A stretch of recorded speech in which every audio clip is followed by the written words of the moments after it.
मैंने निश्चय कर लिया है। नारद बाबा ने विचार किया कि हम पृथ्वी में भी भारतवर्ष को श्रेष्ठ जान करके भ्रमण करने के लिए आए, और भक्ति अगर भारत को ही छोड़ करके विदेश चली गई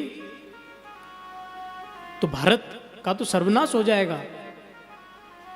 तब भक्ति को सांत्वना देते हुए कहा कि देखो भक्ति, तुम धैर्य रखो, ये तो कली के कारण ये प्रभाव देखने के लिए मिल रहा है, और धरती तो शेषनाग पर भी भार के समान प्रतीत होती है।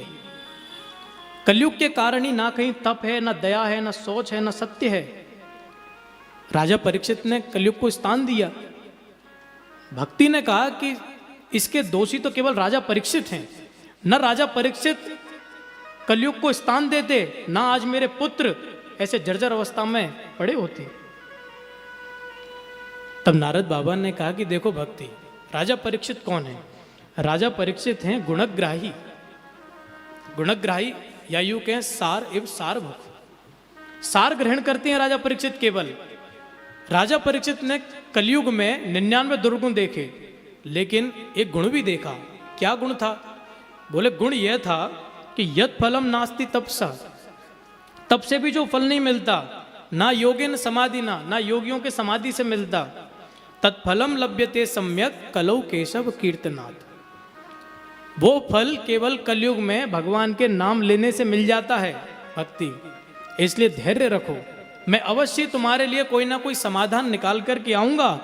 और तुम व्यर्थ की चिंता करती हो। भगवान के भक्त तो विपदा में चिंतन करते हैं, उनका ध्यान करते हैं।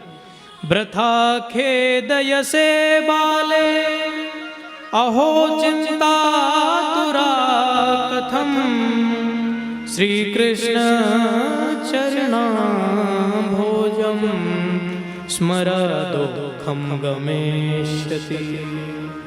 वृथा खेदय से बाले, व्यर्थ में तुम चिंता करती हो। भगवान का ध्यान करो, भगवान के चरणों का। भगवान के चरणों का ध्यान करने से सारे जो कष्ट हैं, सारे जो कलमश हैं, सारे जो पाप ताप संताप हैं, सबका नाश हो जाता है। जिन भगवान ने गोपियों को दावनल से बचाया, जिन्होंने द्रौपदी की लाज बचाई, ऐसे भगवान हमको छोड़ करके गए थोड़ी ना है। भगवान के चरणों का ध्यान करो भक्ति, उनके चरणों का ध्यान करने से ही तुम्हारे सारे दुखों का नाश हो जाएगा।